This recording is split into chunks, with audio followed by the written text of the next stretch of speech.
A ver, ¿nos hemos parado a pensar alguna vez en lo que significa aprender a hablar? Es que es probablemente uno de los logros más, bueno, más increíbles y universales del ser humano. Una proeza que casi todo el mundo consigue y que a menudo damos por sentada, ¿verdad? Pero ese viaje, desde el primer balbuceo hasta soltar una frase con sujeto, verbo y predicado, es un auténtico misterio de nuestra mente. Es que imaginad la escena. Una criatura que en apenas un par de años, y ojo, sin ir a clases ni leerse un manual de gramática, domina un sistema súper complejo, lleno de reglas, de excepciones, de matices, de todo. Pasa del gugu gaga a poder discutir, a preguntar por qué el cielo es azul y a contarte una historia. Es que es sencillamente fascinante. Vale, y esto nos lleva directos a la pregunta del millón, la que vamos a intentar desgranar hoy. ¿Cómo lo hacemos? ¿Es que venimos, por así decirlo, con el software del lenguaje ya preinstalado de fábrica? ¿O es algo que aprendemos de cero, a base de escuchar e interactuar con nuestro entorno? Claro, esta pregunta es el quid de la cuestión. Nos mete de lleno en uno de los debates más clásicos y potentes de la psicología, naturaleza frente a crianza. O sea, ¿nacemos con la capacidad para hablar o la aprendemos? ¿Innato o adquirido? Ese es el gran combate. Venga, vamos a meternos en el barro. Tenemos dos grandes equipos, dos formas de verlo. Por un lado, el equipo innatista, con su capitán, el gran Noam Chomsky. Su idea, para que nos entendamos, es que nacemos con una especie de chip, un órgano del lenguaje ya metido en el cerebro. Y en la otra esquina, el equipo funcionalista o de la interacción social. Para ellos, el lenguaje no es un instinto, ¿qué va? Es una herramienta que creamos por pura necesidad, para entendernos, para pedir las cosas, para cooperar, para sobrevivir en sociedad, vaya. Y aquí viene el concepto clave de Chomsky, su idea estrella, la gramática universal. Pero ojo, mucho cuidado con esto, que es importante. No significa que un bebé nazca sabiendo ya español o chino, para nada. Significa que nuestro cerebro viene con una especie de manual de instrucciones básico, una plantilla que sirve para cualquier idioma humano. La analogía del plano de una casa es perfecta. Tienes la estructura base, los pilares, pero los ladrillos, la pintura, la decoración, eso ya depende de dónde te construyan la casa, del entorno. Bueno, está muy bien toda esta teoría, ¿verdad? Pero, ¿cómo se come todo esto en el mundo real? Vamos a dejar a los teóricos un momento y hacer un viaje en el tiempo. Vamos a seguir los primeros pasos lingüísticos de un bebé, desde el primer sonido hasta la primera palabra. Y lo primero que descubrimos es que la comunicación arranca muchísimo antes de la primera palabra.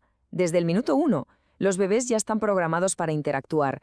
Pasan a tener conversaciones, entre comillas, con balbuceos, donde respetan los turnos y todo. Y antes de cumplir el año, ya están a tope con los gestos y los sonidos para señalar lo que quieren o para que les hagamos caso. Están literalmente poniendo los cimientos del edificio. Y entonces, cuando ya están puestos esos cimientos, ocurre la magia. O más bien, la explosión. Mirad el gráfico. Después de un primer año bastante tranquilito, donde aprenden unas pocas palabras, de repente, ¡pum!, el vocabulario se dispara. Pasan de saber, qué sé yo, 10 palabras a los 12 meses a manejar más de 300 a los 24. Es un salto brutal, casi exponencial. Los expertos lo llaman, muy acertadamente, la explosión del léxico. Claro, con tantas palabras nuevas, empiezan a llegar también esos errores tan típicos, esos que nos hacen tanta gracia. Ya sabéis a qué me refiero. Pero lo increíble es que esos fallos tan adorables son en realidad ventanas directas a su cerebro. Son pistas fascinantes de cómo están descifrando las reglas del juego. El clásico, he ponido el juguete en la caja. O no sabo. O se ha rompido. A ver, ¿quién no ha oído esto alguna vez? Lo más genial de todo es que ningún adulto a su alrededor habla así, o eso esperamos.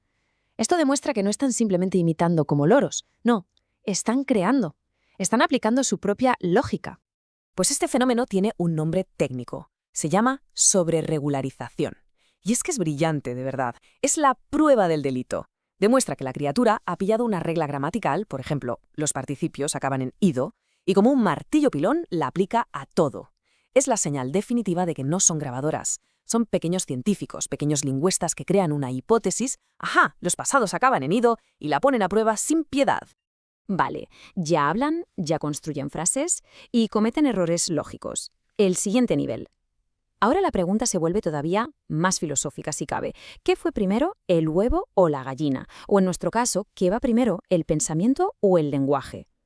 ¿Hablamos para expresar lo que ya pensamos o el propio lenguaje es lo que nos permite pensar cómo lo hacemos?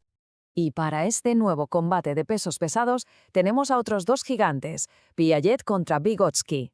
Para que nos quede claro, Piaget piensa que el pensamiento va primero. Es el rey. El lenguaje es como un espejo, solo refleja lo que el cerebro ya puede hacer por sí mismo. En cambio, para Vygotsky, son un tándem, son inseparables. El lenguaje no solo dice lo que piensas, es que te ayuda a pensar, lo moldea, lo organiza, te permite llegar a ideas más complejas. Desde el punto de vista de Piaget, cuando vemos a un peque hablando solo mientras juega, no está haciendo nada demasiado sofisticado. Simplemente está, pensando en voz alta. Lo llama habla egocéntrica. Es como un monólogo que no sirve para organizar nada, es solo un reflejo de su fase de pensamiento que está muy centrado en sí mismo. Un simple subproducto. Pero llega Vygotsky y le da la vuelta a la tortilla por completo. Él mira a ese mismo niño hablando solo y dice, un momento, eso es importantísimo. Para Vygotsky, esa habla egocéntrica es el entrenamiento para el habla interna, o sea, para esa vocecita que todos tenemos en la cabeza y que usamos para todo, para planificar el día, para no meter la pata, para resolver un problema. Es decir, el lenguaje se convierte en la herramienta para pensar mejor. Muy bien, hemos visto el debate de si es innato o aprendido, hemos visto los primeros pasos, los errores geniales y la relación con el pensamiento. ¿Cómo encajamos ahora todas estas piezas del puzzle? Pues saquemos algunas conclusiones claras. Primero, aprender a hablar no es un caos, para nada. Sigue unas etapas que son bastante predecibles. Segundo, la eterna pregunta de naturaleza o crianza es una pregunta trampa. No es una cosa o la otra, es una mezcla, una danza súper compleja entre nuestra biología y nuestro entorno.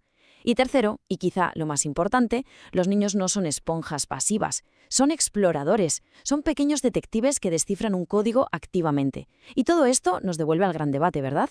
¿El lenguaje es el traje del pensamiento o es la herramienta que lo construye? Al final, todo esto nos deja con una reflexión final. Si lo pensamos bien, el lenguaje es el software de la mente.